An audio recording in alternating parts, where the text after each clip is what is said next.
Yes. Okay, here we go. Let's talk about chapter 24, the urinary system, right? Kidneys are amazing. Kidneys are a filter and they work on pressure. That's what they work on pressure. Where does the pressure come from? It comes from, boom, your heart beating, boom, boom, boom, right? Hydrostatic pressure, right? Blood pressure. That's what makes the kidneys work. Oh, by the way, when the blood pressure gets too low, guess what the kidneys stop doing? Filtering our blood. When they stop filtering our blood, then guess what? Bad things happen, right? And if they don't get them going, then you go into kidney failure and have all kinds of problems. Okay? About 200 liters a day. About 200 liters a day, close to 200 liters. So what would that be? Over 50 gallons a day, right? Goes through those kidneys every day. And usually we make about 1.5 liters a day of urine, right? So basically, we talked about how pressure pushes stuff out, and then it becomes reabsorbed, right? And the bad stuff continues to go out. It's just a fancy filter, okay? It's one of the simplest, but the most important organs that we have, okay? The kidneys. The kidneys regulate total water volume and concentration of solutes in the water, right? And we call that concentration of solutes osmolality, okay? Osmolality, yes. Yeah, make sure you copy this drawing. There's a nice picture in the book, but anyway, this is going to be on your lab final, okay? You're going to have to write that down, okay? Number 2, ion concentrations, right? We talked about how critical, how important sodium and potassium are, right? To excrete metabolic waste, yes? Right? Now, the protein in my body, the muscles in my body, is it the same that I had when I was 10, 12 years old? No, it's for every day we break down protein and every day we build it back up, right? And as long as the breakdown and the buildup are the same, things are good, right? I forget protein exchange. I forget there's a term that they have for that. But anyway, I'll think of it in a moment, right? When we break down protein, remember protein's made of carbon, hydrogen, oxygen, right? But also, very critically, nitrogen, right?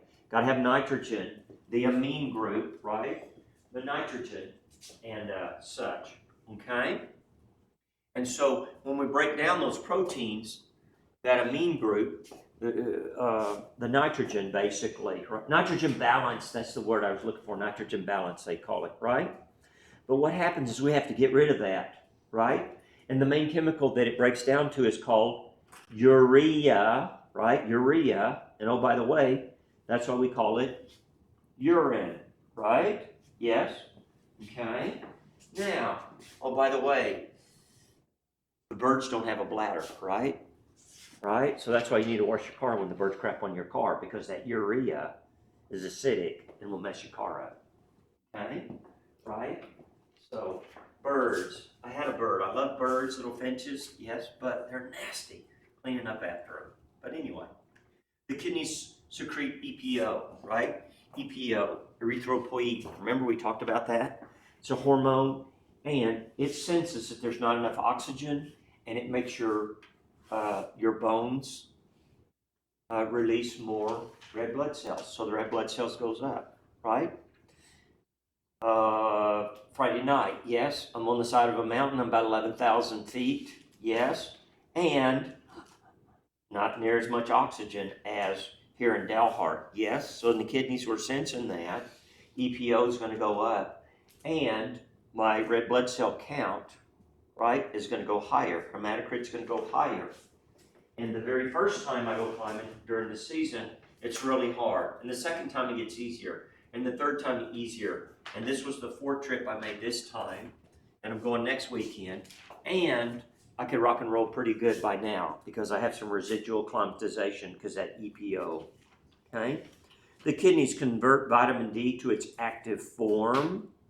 Okay? I'll say that again. They convert vitamin D to their active form. Right? And they also carry out gluconeogenesis, right? Anybody remember what gluconeogenesis is?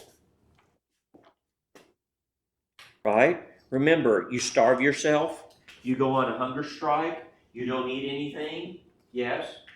You burn through the blood sugar, then you burn through the glycogen, and then glucagon comes on and helps us to release that stored glycogen, yes? But in time, what'll happen is that the kidneys and the liver have the ability, mainly the liver, gluconeogenesis. Glucose, sugar, new, genesis, the making of, right? So if we eat zero carbohydrates, it's not a problem because our body just makes them through gluconeogenesis, okay? Okay. Adult kidneys, about 5 ounces.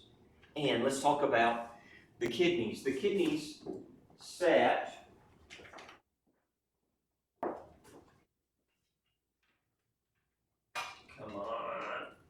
the kidneys set up high, up here underneath the ribs, and especially the last two, right? The last two wrap around, yes?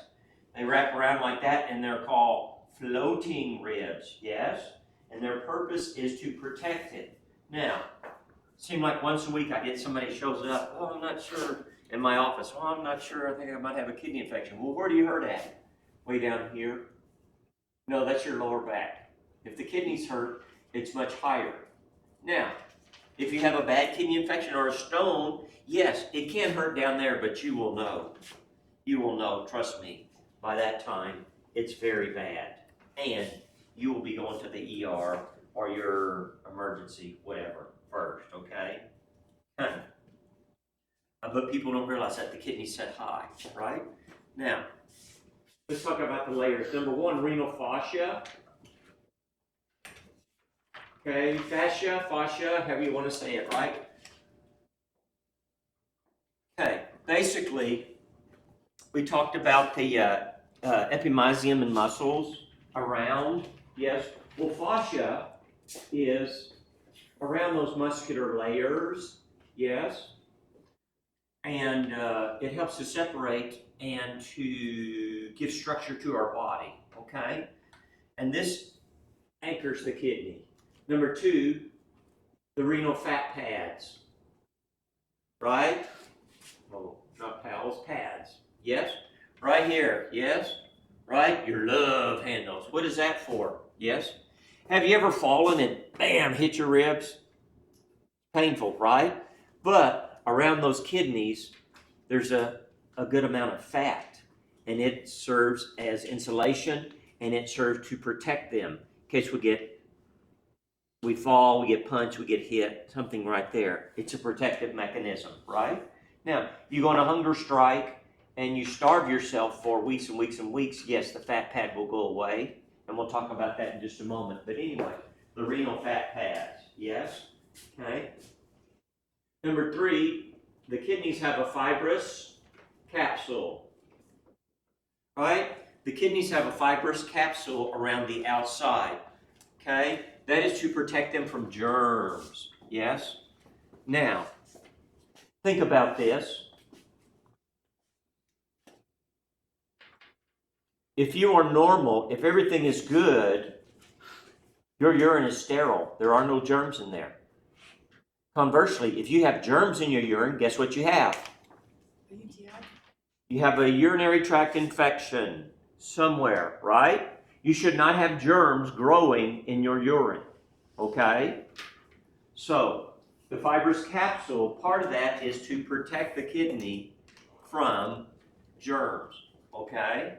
But again, people don't realize that urine is sterile, okay? Or it should be, unless if it's not, then boom, you have a kidney infection, a bladder infection, urethritis, you have something going on, okay? Number four, again, we talked about the floating ribs, okay? The floating ribs, okay? Yes. Now, let's talk about that. If you go on a hunger strike and you get really skinny, Or if you have cancer and you get, how do you say, cachexia? Anyway, you know, the cancer patient, they get skinny, skinny, skinny, skinny, skinny, right? Yes? Okay? What can happen is that these kidneys, because the fat pad goes away, can drop down. It's called renal pitosis, okay? Pitosis means lowering or to drop down, okay? And when that happens, the ureter, the tube coming out, oh, by the way, the tube the kidney stones get stuck in, but anyway, that tube can kink, and if that tube kinks, you don't get drainage, right? And you don't get drainage, and the fluid can build up, build up, build up. Your kidney can swell. Hydro for water, hydronephrosis, right? But anyway, renal pitosis. Oh, by the way, there's another pitosis, right? Guy has a head injury, gets hit in the head. Okay, when he looks at you, his eye won't open all the way. It'll be down like that. And it looks really strange, trust me. I've had one of these in my office in 36 years. The cowboy got bucked off, hit his head on the fence. He had a head injury, right? Went to the hospital and all, but he had a pitosis of the eyelid, okay? And that's a common, anyway, pitosis means to drop down, right? But renal pitosis is when it drops down a bit, okay? And again, kind of extreme situation, but it can happen, okay?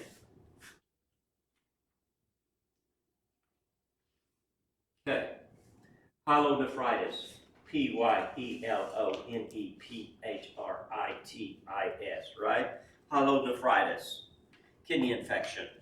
We'll talk more about that in a second. Yes?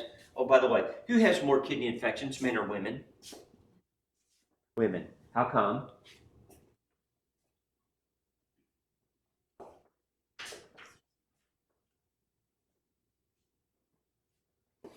A couple of reasons, right? A couple of reasons. Yes? Let me see if I can think of a couple. Well, number one, generally a man's urethra, right, is about 6, 7, 8 inches long. How long is a lady's urethra? About 1.5 inches, right? Germs don't have near as far to crawl. Number two, sexual intercourse can drive germs toward the urethra, right? Yes, it's common. They used to, I learned 40 years ago, honeymoon cystitis, right? She gets a bladder infection after she goes on her honeymoon, right? Because of all the sexual activity. Number three, the third one I thought of is these ladies use spermicide, right? Up into the vagina, spray this spermicide, and yes, it kills the sperm, but it also kills all the good bacteria, right? And so what happens is when all the good bacteria that we want there dies, guess what? Some of the bad bacteria from around the anus can get in there and grow, okay? So therefore, if you use those spermicides a lot, you can have more, okay? Urinary tract infections, right? Now, ladies,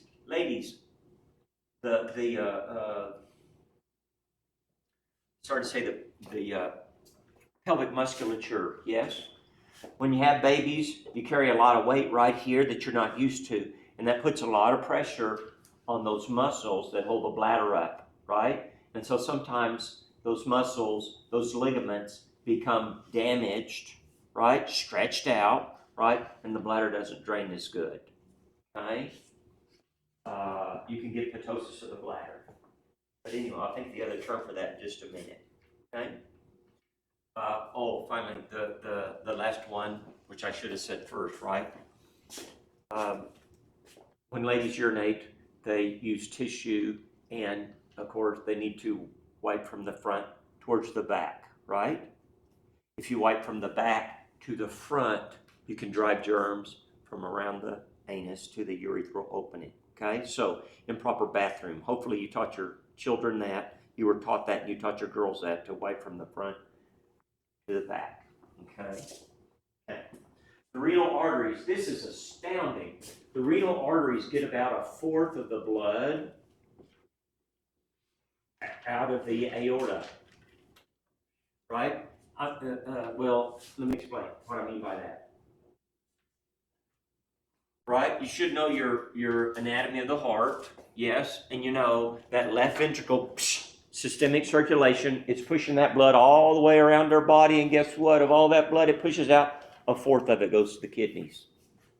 Is that not astounding? They're only 5 ounces each, and a fourth of that blood goes to those kidneys to be cleaned. Okay? Okay. Now, let's talk about the structural and functional unit of the kidney is the nephron, Nephron. Oh, by the way, what is the doctor who specializes in kidneys? Nephrologist. Thank you, nephrologist, right? Nephrologist, yes. Okay. Okay. Now, there are basically two types of nephrons. Okay. The outer part of the kidney is called the cortex. The inner part is called the medulla, right? Just like on the adrenal glands, same thing. Outer part cortex, inner part medulla, okay?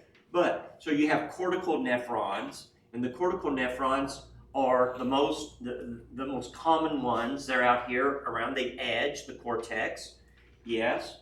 And they're called cortical because they're in the cortex, and their loop, which we're going to talk about in a minute, does not drop very far down into the medulla, okay? So you got your corticals, cortical, and juxtamedullary, okay? The juxtamedullary nephrons, right? And the juxta means near to, okay? So what happens is that right along the border here between the cortex and the medulla, you have the juxtamedullary, and their loop will go way down into the medulla, okay? They have a longer loop. And those juxtamedullary, the key to them is that, is this. They're really working at night when we're asleep. That's when they're really working. Now, I don't know how it is for ladies. I can only speak for men. But when men get up first thing in the morning and urinate, guess what? It's very concentrated. I assume it's the same way for ladies. It's very concentrated, okay? And that is because the juxtamedullary are working, those nephrons, okay? Okay. Okay. The nephrons are the structural and functional unit of the kidneys. Okay. Okay, let's talk about the glomerulus. Glomerulus, also called this outer part here is called Bowman's capsule. Okay, let's talk about what's going on here. Right? You have an arteriole running through the cortex, runs into, this is afferent, this is efferent, runs into Bowman's capsule. That arteriole splits into a bunch of tiny little bitty capillaries, right? And then comes out the other side, there. So what happens is when there's enough blood pressure, it pushes most of the fluid. Remember we said about 200 liters a day, over 50 gallons a day. It pushes through the filter, right? This is the start of the collecting duct. This is Bowman's capsule, but then it goes into the collecting duct, into the tubes. Now, this is very curvy. I straightened it out like they did in the book because I want to talk about several things. Number one, glomerular filtration. And we're going to talk about that in just a minute, GFR. GFR is how we measure how your kidneys are working, okay? Right? But anyway, the kidneys, number one, they filter. They push almost everything out, and then most things are reabsorbed back into the bloodstream, okay? We said they'll filter 200 liters, but you don't urinate 200 liters. You urinate about 1.5. So most of that fluid gets reabsorbed, right? Okay. Number two, tubular reabsorption. That's what I was just talking about. All the fluid, not all. The vast majority of the fluid is reabsorbed back into the bloodstream over here. Okay? So most things, not all, but most things are pushed out, and most things are reabsorbed, right? And the things that are not reabsorbed become urine. Okay? Now, there's another thing too. We have tubular secretion, right? Tubular secretion. Okay? Guess what? We got to get rid of medicine. If we're taking medicine, the kidney's job is to get rid of it, right? To break it down. And other waste products get dumped in here, then onto the bladder, right? Onto the bladder. Yes? Okay? Okay. These cortical nephrons have a peritubular capillary, okay? And in the juxtamedullary, the loop is very long, and that is called the vasorecta, V-A-S-A-R-E-C-T-A, vasorecta, okay? Yes, that is the blood vessels that wrap all around those tubes, and they reabsorb fluid, and they dump the trash into the urine, okay? The vasorecta, there, in the juxtamedullary. And again, called peritubular in the cortical nephrons. Now, I'm not going to draw a picture of those. There's a wonderful picture of those in your book. Here we go. Figure 24.7, okay? Figure 24.7. You need to take a look at that, okay? I'm not a very good artist, and it would take me 30 minutes to draw that, okay? And such. So, you need to look at that, okay? Okay. The cortical nephrons, that's about 85%, meaning this is going to be about 15% of the juxtamedullary, okay? And again, the juxtamedullary, very concentrated urine, yes? 99% of the fluid is reabsorbed by the renal tubules and returned to the blood, okay? Now, let's talk about the glomerular filtrate, okay? This is the glomerulus, okay? What is pushed out is called glomerular filtrate, okay? Number two, tubular reabsorption. We talked about that, reclaiming what the body needs to keep, yes? The kidneys reclaim the sodium, right? We can't pee out all of our sodium. Glucose, yes? Glucose is pushed out and then reabsorbed back into the bloodstream. Amino acids, okay? And about 99% of the water, okay? And anything that's not reabsorbed goes on down to the bladder to become urine, yes? And I already talked about tubular secretion. That is adding waste products to the tubules, okay? Now, I'm going to erase some of this, okay?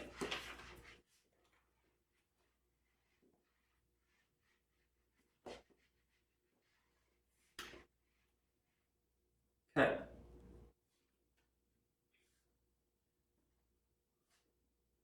Glomerular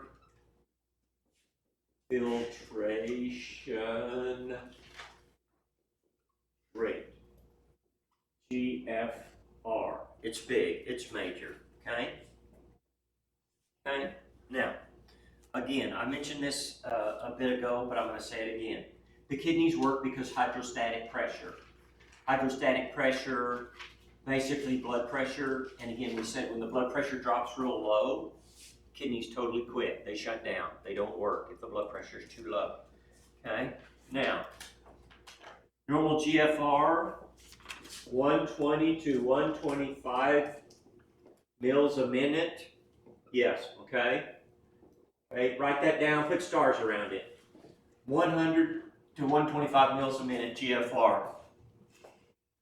That is normal, okay? Glomerular filtration rate. That's how much your kidneys should filter each minute, okay? Now, there's a test.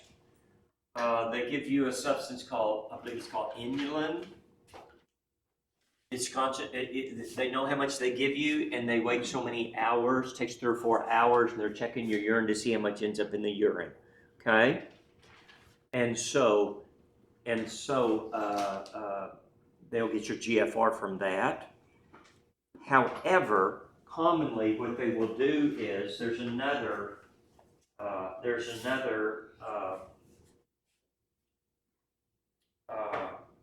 method that they'll use, and this one's called creatine, creatine, creatine clearance. Okay, and that's about 140 mils per minute. Okay, let me explain. If you show up at the ER and they're worried, oh wow, something's happened, I need to figure out what's going on, and you order some tests, you don't have 3 or 4 hours to check the kidneys and do a kidney test, right? So very quickly you do the creatine clearance, right? And the creatine clearance is a little higher, but it gives you a very good estimate. The book says quick and dirty, but I won't go into that. But anyway, okay? Gives you a very good estimate. If the kidneys, it can be done immediately, checking your blood, and it gives you a very good estimate if the kidneys are working, okay? And again, make sure you know this, creatine clearance, right? Remember, creatine is a muscle protein, and remember we talked about creatine phosphate splitting off, ATP, all that good stuff, right? And such. And anyway, this is a very good marker. Oh, by the way, if you run a marathon, your creatine clearance is going to be way up because you're breaking down a lot of muscles so much your kidneys can have trouble with it. I have a friend that he decided, I'm getting in shape, and he tried to do it all in one day instead of gradually doing it, and ended up in the hospital with very high creatine numbers. But anyway, okay. So GFR, the volume of the filtrate formed, okay? Blood pressure needs to be constant for the GFR to be steady. If it becomes too low, if the GFR goes too low, your body will sense that and know, man, the blood pressure is too low, right?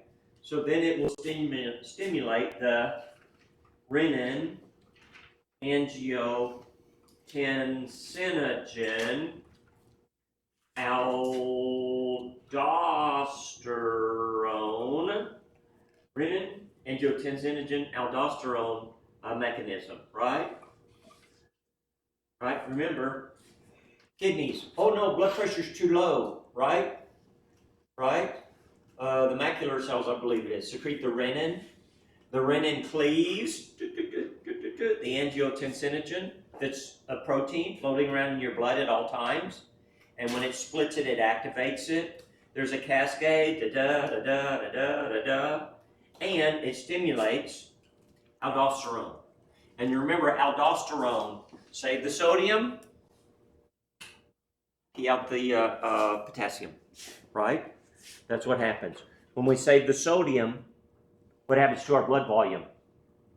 Remember, where the sodium goes, the water flows. If we save sodium, we retain more water. What is the main determinant of the blood pressure? How much water in the circulatory system, right? Yes? That's why we give diuretics and we make the blood pressure go down that way. Yes? But if your blood pressure is too low, you want to save all that water. So you want to save all that sodium. So that's what aldosterone does, right? Yes?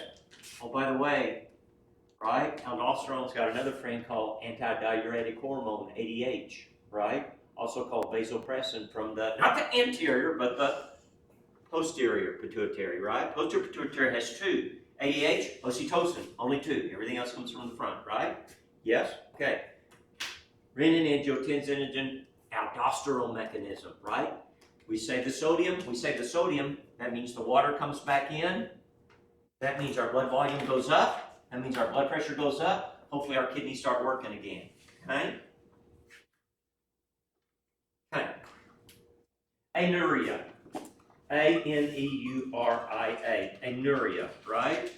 It is very low, less than 50 mils, yes, of urine a day, right? A means not or without, right? Anuria, urea, urine, right? If you're not producing urine, you have anuria, or only a tiny amount, up to 50 mils, right? What is it? 30 mils to the ounce, so less than 2 ounces or less. Kidneys aren't working, folks, okay? The nephrons stop functioning. Nephritis. Remember how we talked about if they give you a bad blood transfusion, they don't give you the right type, and your antibodies fight against the other blood types, and all those red blood cells get lysed, and they clog up the filter, because that's what a kidney is, a filter, basically, okay? Right? Or two, if you crush injuries, right? You're working under the car, and the car falls on you and crushes your kidneys, or such, okay? Okay. Now, let's also talk about glucosuria. Glucosuria, glucosuria, right? Yes?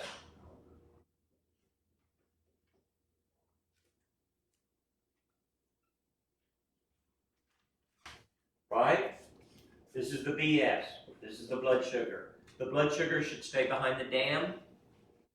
When the water gets higher and higher, then eventually the water can spill over the dam, right? And gets behind the dam. Hasn't ever happened in my lifetime at Lake Rita Blanca, but we got a dam down there, right? Yes? You ever seen the water go up and over it? No, I don't think so. But anyway, my point being is, when the blood sugar, 80 to 120 normal, right? Or actually they're teaching 110 now. I was taught 120. But anyway, 80 to 110, yes? But when that blood sugar gets 130, 140, 180, 200, 400, guess what? It spills over the dam, and guess where it comes out? In the urine. And you get smelly, fruity smelling urine, right? Yes? From the sugar in the blood being way too high. Yes? Why does that happen, by the way? Sugar gets pushed out, and sugar gets reabsorbed into the bloodstream. But for the sugar to go from the kidney tubule into the bloodstream, there's a carrier molecule, okay? But you only got so many of those carrier molecules. And if all the carrier molecules are busy, guess what? And there's too much sugar, then that the carrier molecules can't handle will go out. You got sugar in your urine. It's very bad, okay? It's a sign of diabetes, right? Glycosuria. Okay? Okay. Already talked about aldosterone. Yes? Increased reabsorption of sodium, blood pressure goes up, blood volume goes up. Yes, we already talked about all that.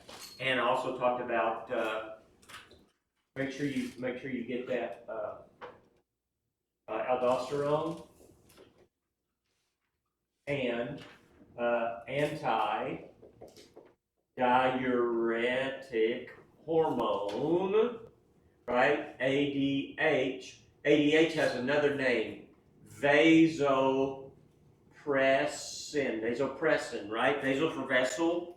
What does it do? It squeezes the blood vessel. It makes them squeeze. And when you squeeze the blood pressure and you have the same amount of fluid going through it, what happens to the pressure? Goes up, right?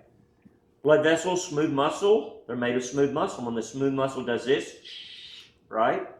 The same we talked about, if you have water coming out of the hose, about 50 psi, but then you run it through a tiny little hole at the end of a pipe, right? A pressure washer, and it's shooting through a tiny little hole, because that tiny little hole, pressure goes way up, yes? Okay, right? So, aldosterone, ADH, yes? Oh, by the way, guess what alcohol does? It inhibits the release of ADH. So guess what happens if you drink too much alcohol? I remember one time I went in this pub in London, right? And they got the big long trough there, and there's a guy, I swear he peed 2 gallons, I'm telling you. I don't know how many beers that guy had drunk, but it was a bunch, right? And that's why the next morning you wake up dehydrated with a headache because the ADH didn't work to keep the fluid inside of you. You just speed most of it out, right? Yes. And so anyway, alcohol doesn't interferes with that system. Okay. Okay. Diuretics, right? Most of you know diuretics, right? They're chemicals that enhance the urine output and make you get rid of fluid. Yes. Okay. Alcohol is a sedative and encourages diuresis, and it inhibits ADH. Okay.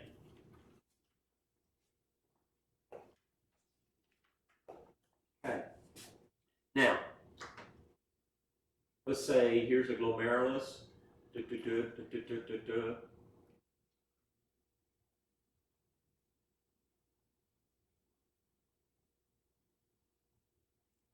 Okay. This is the glomerulus. Here's the blood vessel running in. Yes. Bowman's capsule. And this is called the proximal kidney tubule, right? Proximal. And then this part where it goes down and it dips down like that, that is called the loop. I learned loop of Henle, Henle, right? And then this part over here is called the distal, D-I-S-T-A-L, right? You should know that. Distal and proximal. Proximal, close. Distal, or farther away. Distal convoluted tubule. Okay?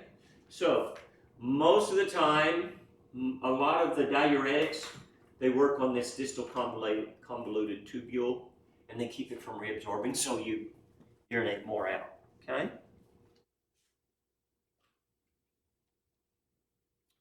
Okay. Chronic kidney disease. Chronic kidney disease. All right?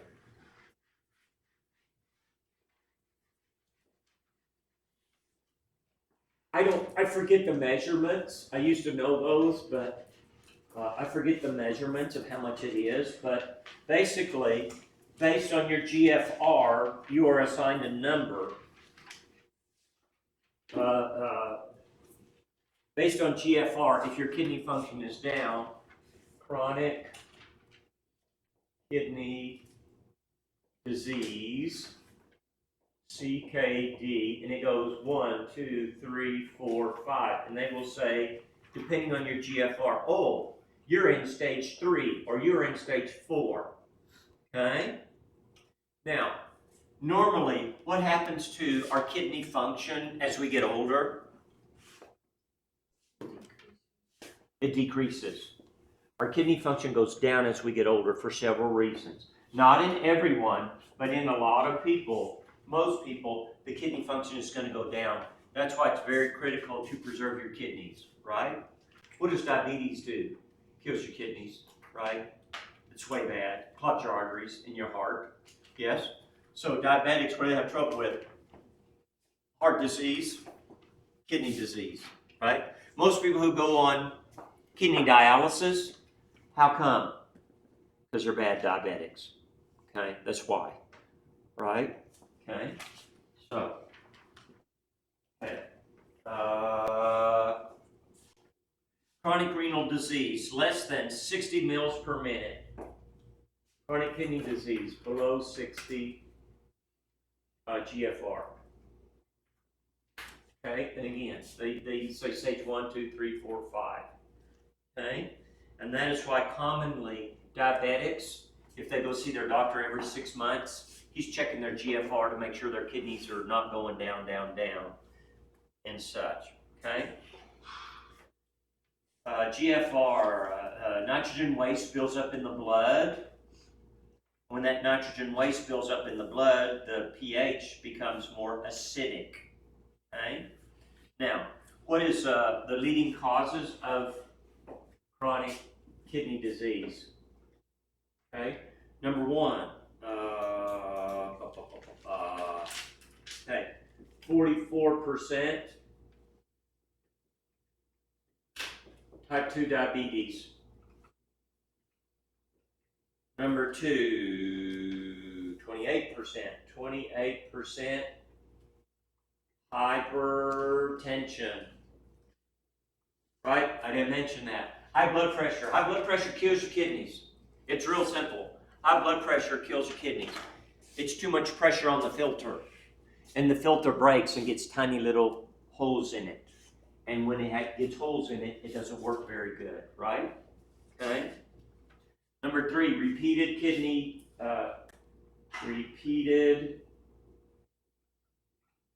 infections. Number 4, trauma, right? You have a motorcycle wreck, you slam into those concrete barriers or something, you hit your kidneys. And number 5, very interesting, poisoning from heavy metals. Okay? My father-in-law was a salesman, and he sold industrial equipment and stuff, and there was one company in San Antonio that he visited, and they dealt with chemical process with cadmium and some other rare metals, and those rare metals will kill your kidneys, right? Yes, if you're forever getting them on your hands and such, okay? Okay. The color of urine is due to a chemical called urochrome, urochrome, urochrome, and the urochrome comes from, remember our lifespan of a red blood cell is 90 to 120 days, right? And then they get broken down and recycled, and we reuse the hemoglobin and such, right? Okay, so the urochrome is from the breakdown of the RBCs. Okay? Okay. Now, they got a chart. Okay? I had to do urinalysis in school, and we had a chart, and we held up the thing of the urine, and we looked, and we saw, right, what color it was. Yes?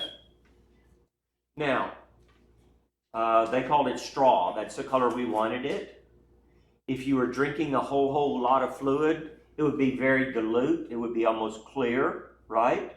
Conversely, if the kidneys aren't working, if you're not drinking anything and the urine is very concentrated, it'll be dark, almost orange, right? It can be tinged with red, right, from an infection and such. Or you got punched in the kidneys, red blood cells, right, and such. But more commonly, very, very concentrated urine. Okay. Okay. Now, urine should be clear. If the urine is cloudy, okay, if the urine is cloudy, then that is a sign of kidney infection, right? Yes? Because it's basically pus, okay? So, I've done urinalysis, and you pick it up and you go, it's, wow, very simple. They have something's going on. They got a urinary tract infection, probably, because it's cloudy looking and such, okay?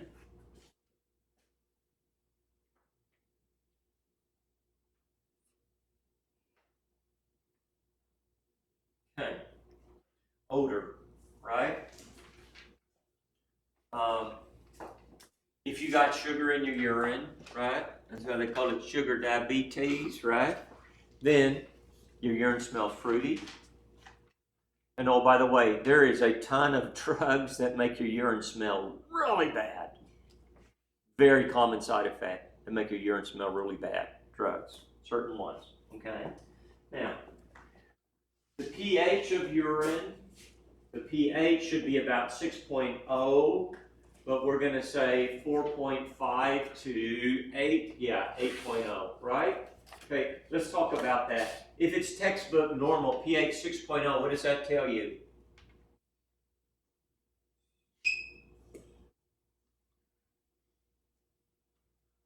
If it's 6.0, what does that tell you? Yes, it's a little bit acidic, right? Yes? Guess what? Acid kills germs. Yes? So that's a good thing, right? To kill germs, we said urine should be sterile unless you have some type of infection. By the way, if your If you're drinking a whole bunch, right? Yes, then your urine can be more dilute and it can be more, that way, more basic. But anyway, pH 6.0 is the average, okay? Right? A little bit acidic. And again, acidic urine kills germs, yes? Right? You know, they say people drink a lot of cranberry juice, right? And that's going to help with bladder infections. Well, it acidifies the urine is what it does, and helps to kill germs. Okay? That's one of the ways it works. But anyway, okay? Now, let's talk about specific gravity. SPGR. Specific gravity. Specific gravity, right? Now, if you they measure the weight of distilled water. Right? Distilled water means the minerals are taken out, right? Okay? And then they compare it to the urine. Okay? And now realize, urine is mainly water, right? But there are different types of solutes in it, right? You got some sodium in it. You got some potassium in it. You got some protein in it. It's normal, okay? So there are solutes in it. So urine compared to distilled water is 1.0, and is it 120? Yeah, 1.001 to 1.035 is a comparison, right? This is the specific gravity if you are normal. Specific gravity. Usually on the slip it'll say SPGR. But anyway, right? Now, what will happen is this. If we have a kidney infection and we have a bunch of pus coming out in the urine, right? If we have a bunch of extra stuff that should not be in there coming out, guess what? Specific gravity will go that way. Yes? Conversely, if we're drinking tons, specific gravity can go towards the low end of the scale. Mainly, you look at specific gravity and it tells us is there protein in the urine. Okay? Kidney failure, holes in the filter, protein getting through, protein in the urine. Okay? Not good. Yes? Okay? But again, make sure you know this number, 1.001 to 1.035. Make sure you know that number for test purposes. Make sure you know pH should be about 6, but 4.5 to 8, right? But make sure you get that specific gravity, okay? Okay. Next term, uremia. Uremia, okay? What would that be?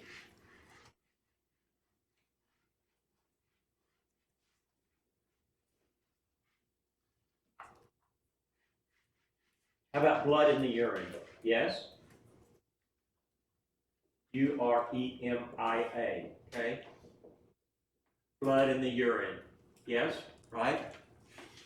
Infection, trauma, several different things can do that, okay? Uremia. Okay. Urine is 95% water and 5% solutes. Right? Remember, solutes, that means whatever is dissolved in it, right? Yes? Water is the solvent, and these are the solutes. And that can be electrolytes, as in sodium, potassium. It can be protein and such, okay? Now, the most common solute, the most common one is urea, right? Urea, from the breakdown of amino acids, uric acid and creatinine, right? Okay. Now, nurses use this term voiding, or to void. What does that mean? It's a very nice way of saying, you need to go pee, right? That's what nurses use. Void or voiding. Do you need a void? Right? First time a nurse said that to me, I'm 12 years old. I'm like, oh, I need a void. And she was nice and said, you need to go pee. Oh, okay, I'm sorry, I'm 12. But anyway, okay? Now, the fancy word is micturation. M-I-C-T-U-R-A-T-I-O-N. Micturation, right? Okay? Urinating is called micturation. Okay? And again, from the kidneys, through the ureters, into the bladder, into the urethra, out of the body. Yes? Okay? Let's talk about that. Let's talk about the anatomy of the kidney. Yes? Okay? We talked about there's a fibrous capsule around it, protect us from germs. The outer part is called the cortex, where you got 85% the cortical nephrons, and then the ones that'll dip down into here, those are the juxtamedullary ones. That's about 15%. Very common. Now, if you look at a kidney, this is like if we slice it right down the middle, yes? You will see these triangular structures, and they look like a pyramid turned upside down, hence the pyramids of the kidney pyramids, right? In between the pyramids, you will see long, skinny areas that, if it's a good kidney and it's fresh, they look different, they look more clear, okay? And those are called the renal columns, right? Remember Greek architecture, right? The building, you have columns, right? Columns.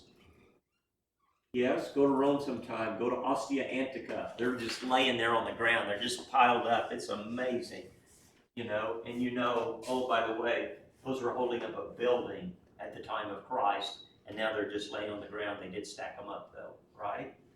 Yes. Yes, amazing. Ostia Antica. I went there, had a great time. Amazing. I've been there twice, actually. It's really cool. You need to, when you go to Rome, take the train. It's less than an hour, and go wander around. It's very amazing place. And at one spot, they have a mosaic, okay, on the ground, and it's two guys wrestling, fighting, right? This is ancient Rome, right? And the thing is, to make a mosaic, they take these tiles that are they cook them, right? And then they break them up in little pieces, and then they put the little pieces together to make a picture, right? So, paper lasts for so long. Artwork on the wall lasts for so long, right? The Sistine Chapel, they got to clean it every so many years. It's amazing, right? But thousands of years, those mosaics will be laying there, sun shining on them, raining on them, whatever, because they're little bitty pieces of pottery, basically, you know, and way cool. Amazing to think they did that 2,000 years ago, right?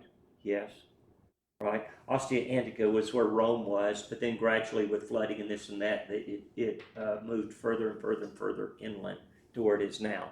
But it was on the coast hundreds of years, thousands of years ago, right? The same with Ephesus. Ephesus, it's like a couple miles back from where it was, where it started. Yes, I got to go there too, right? I remember I was there, and the tour guide said, okay, I'll be back at the bus in an hour. And I took off, and everybody's like, hey, where are you going? I said, well, didn't you read the Bible? The Apostle Paul was standing on that stage right up there, right? Talking to the Ephesians, right? And the silversmiths got mad at him, you know? Yes, I'm going to stand on that stage where the Apostle Paul stood. That's where I'm going. So I crawled up there. I'm telling you, it was amazing. It was amazing to walk where the Apostle Paul walked 2,000 years ago. Right? What a privilege. Yes. Oh, by the way, they still have concerts in that auditorium. It's open air, of course, right? And like a year before I was there, Elton John, Sir Elton was there. Can you believe that? Yes? Let's see. His real name is Reginald. Reginald, I'll think of the last one, right? Reginald, I'll think of it just a minute. Yeah, Elton, Sir Elton John, right? Yes? Him and Paul McCartney, Sir Paul. Yes? The greatest British rockers. But anyway, okay. Captain's up there, but he's not a knight.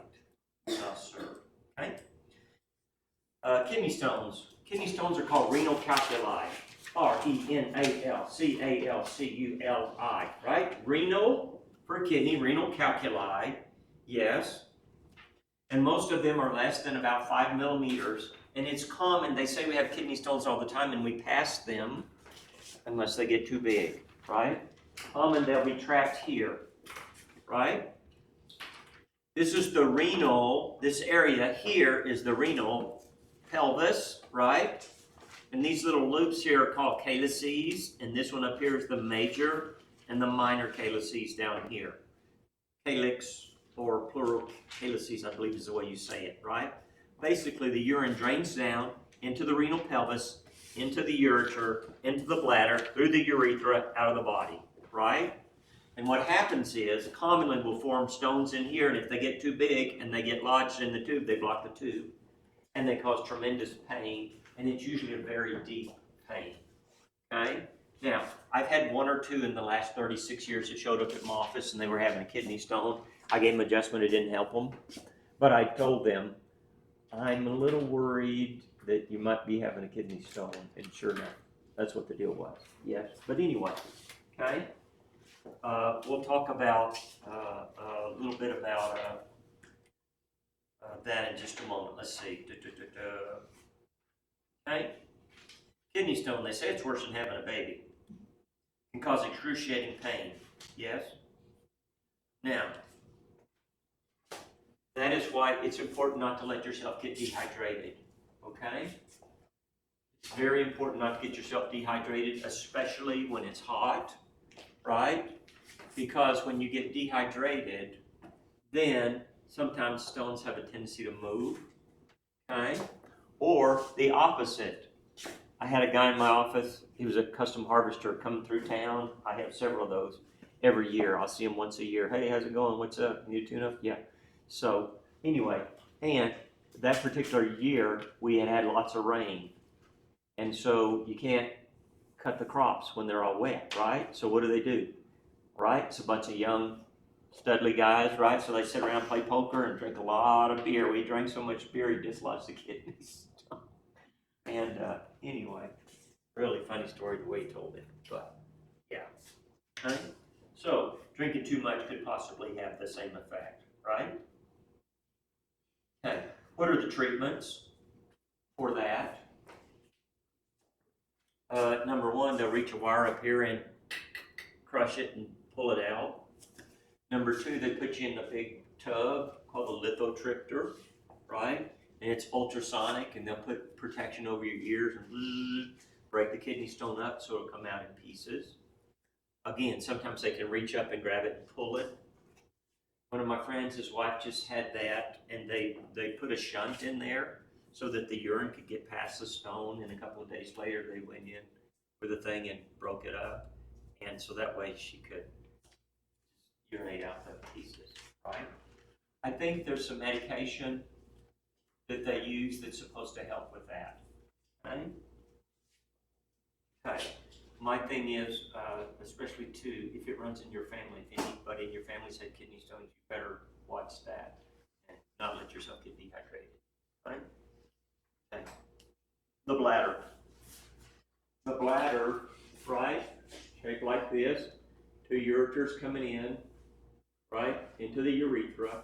Yes, the bladder normally holds about 500 mils, but it can hold, what, 800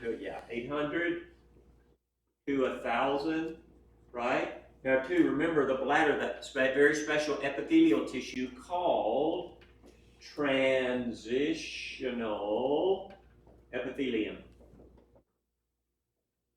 Right? Transitional, because what does it do? It stretches, right? It'll stretch out.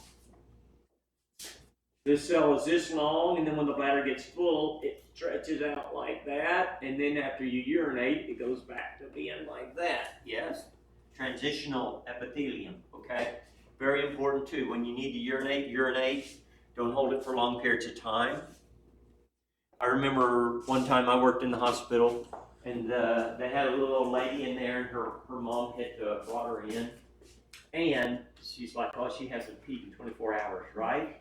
And they had these little basins, I forget what they were called, right? And so they catheterized the lady, and they filled up 4 or 5 of these, right?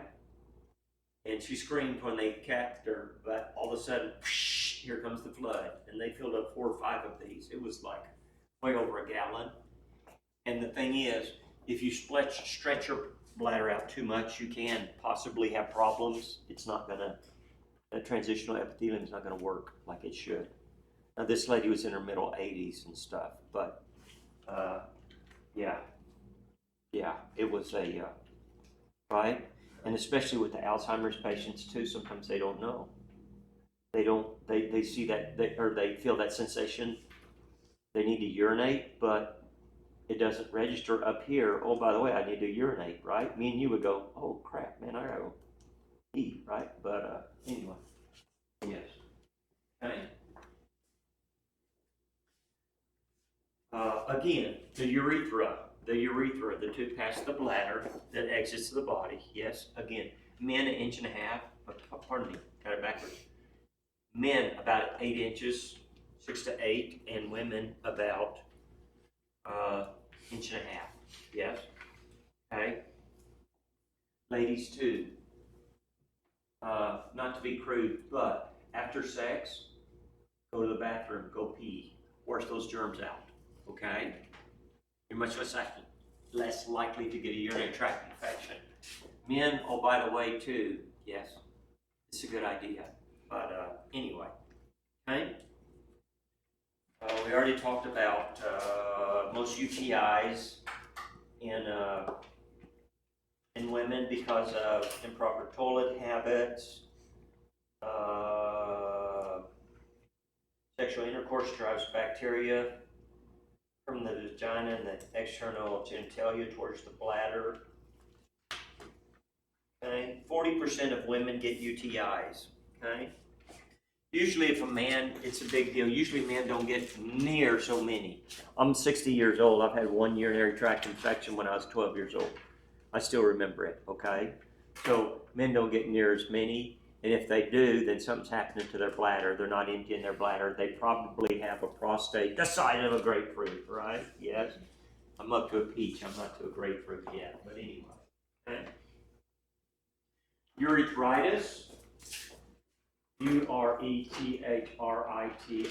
Urethritis, inflammation of the urethra. Right? Again, germs crawling up. Yes. Cystitis, inflammation of the bladder. cystitis, inflammation of the bladder. Okay. Okay. What are the symptoms of a urinary tract infection? Say that again. It hurts to pee. Very good. Pain, painful, right? Dysuria, painful urine. Okay. What about frequency? Right. Every 15 minutes, you feel like you got to go pee. Right. Yes, so your frequency goes up, burning on urination, right? Yes. Urgency. When you feel it, gotta go, right? Normally when we feel we need to urinate, we go, okay, I need to go urinate. And, pretty quick we need to go in there. But sometimes you're like, well, the next town is only 40 miles. Come on, there's a McDonald's. Okay, not me, I don't eat McDonald's. But anyway, their breakfast, yes. But anyway, urgency, right? This happens, I've heard a lot to older men too. When they feel they got to go right quick. Yes, it's very important. Urgency, frequency, fever, right? If you have a UTI and you're having fever, that comes on later. Usually you know ahead of time, okay? And you do something about it. Cloudy urine or blood-tinged urine, okay? Now, the infection can go from the bladder up to the kidneys, and you do get back pain up here that radiates down. But usually, in my opinion, by the time it gets way up here to the kidneys, you've been having trouble for days, and you know something's not right, and you know you should have gone to the ER, basically, or your family practitioner or somebody, right?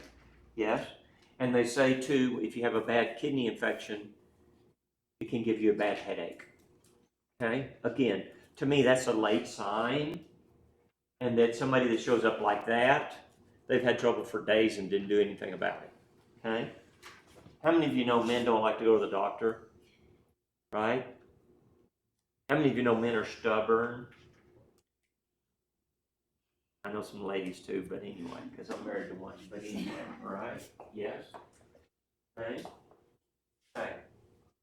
Incontinence. Incontinence, right? Incontinence, we can't hold our urine. Yes? What causes it? Yes?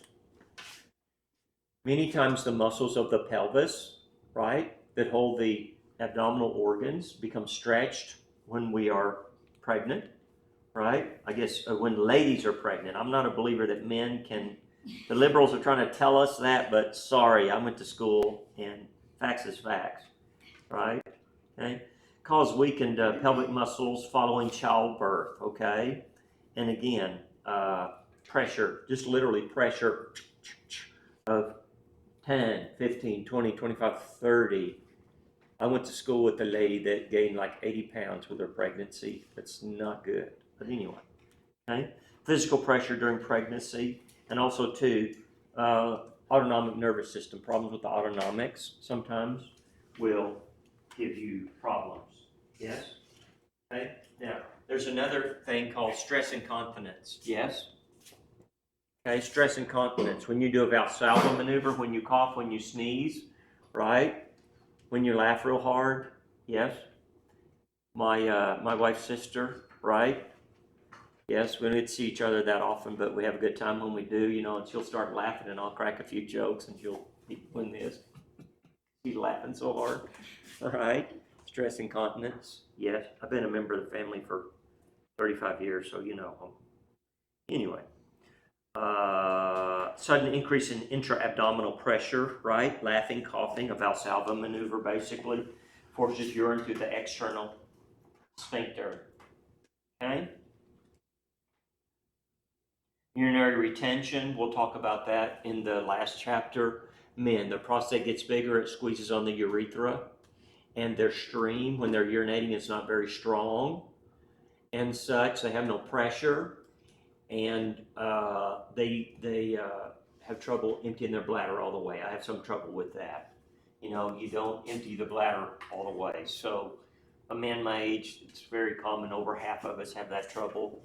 And so like before I go to bed at night, downstairs, put the dog out, do all that stuff, I'll urinate, and a minute later I go upstairs, I try to urinate again before I go to bed because I don't want to wake up 3 times in the night, right? Okay? Also too, general anesthesia, okay? General anesthesia. In men, it's affected. It affects their bladder, and that's one of the last things to wake up, okay?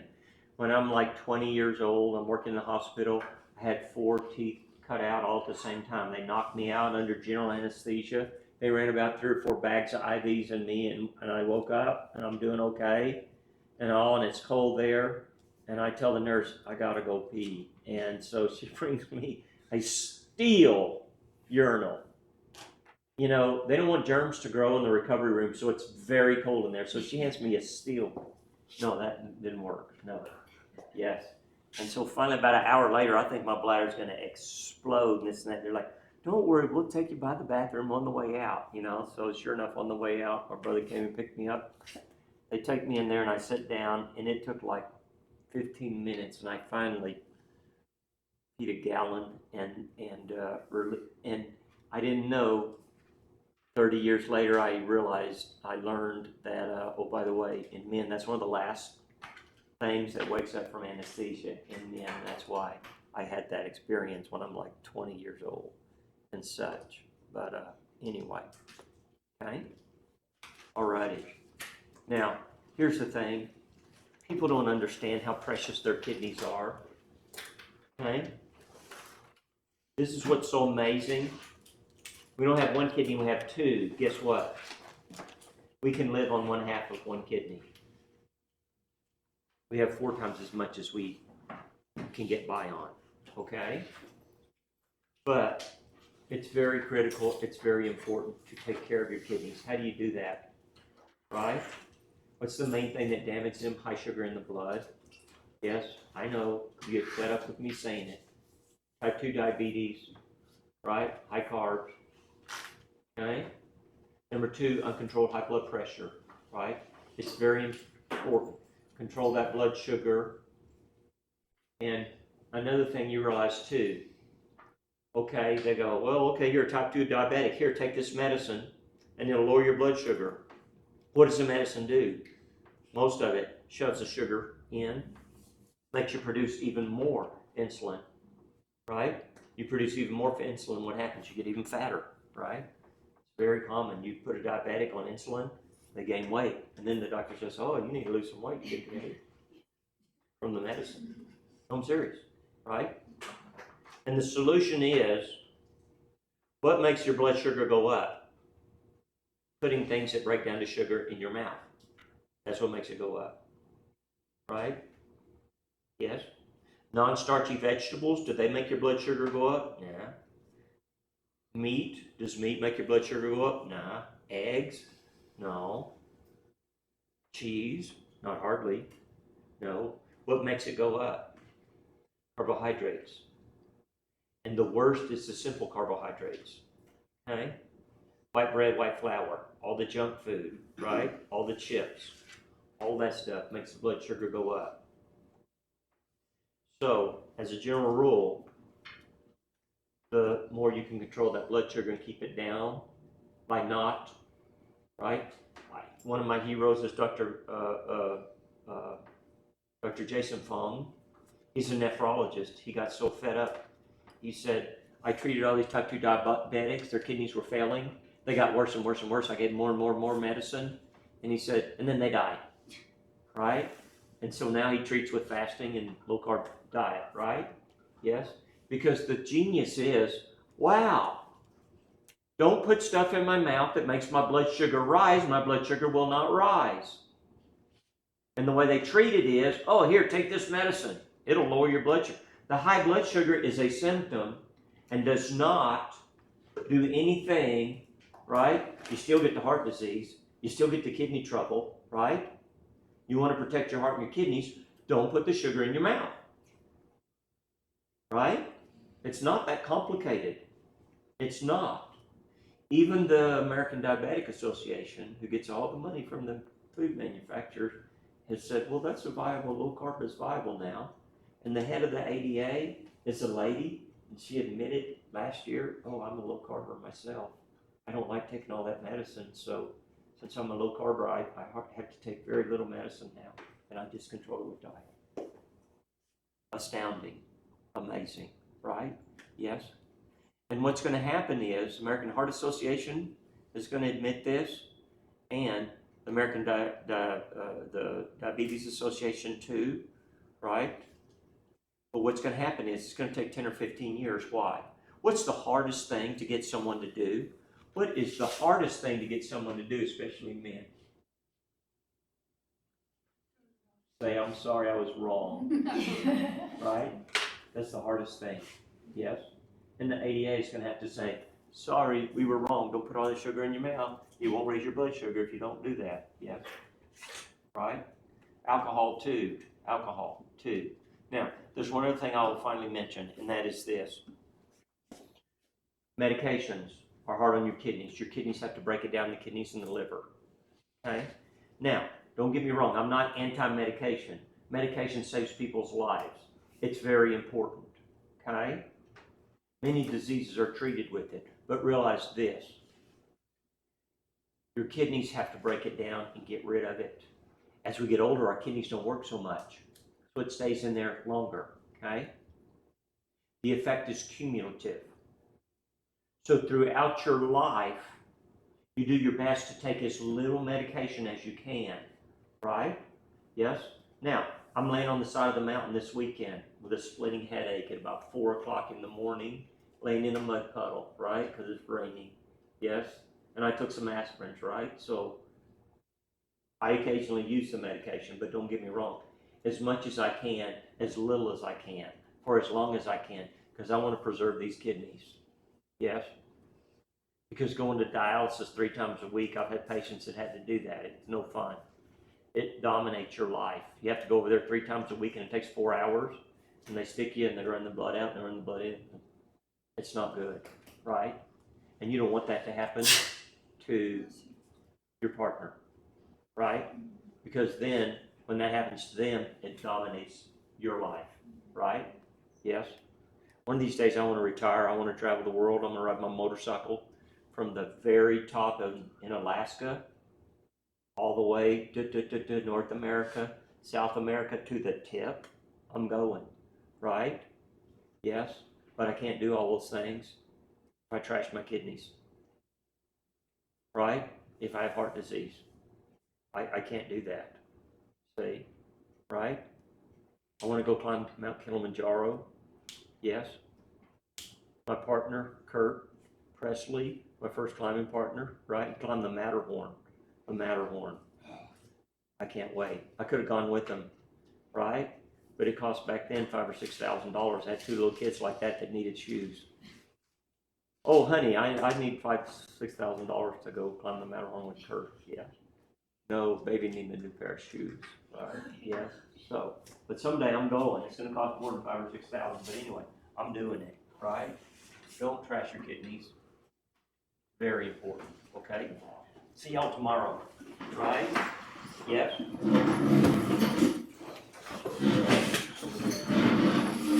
What time does it start? I'll go for the first half and then I'm gonna go to the gym. I can't go after that.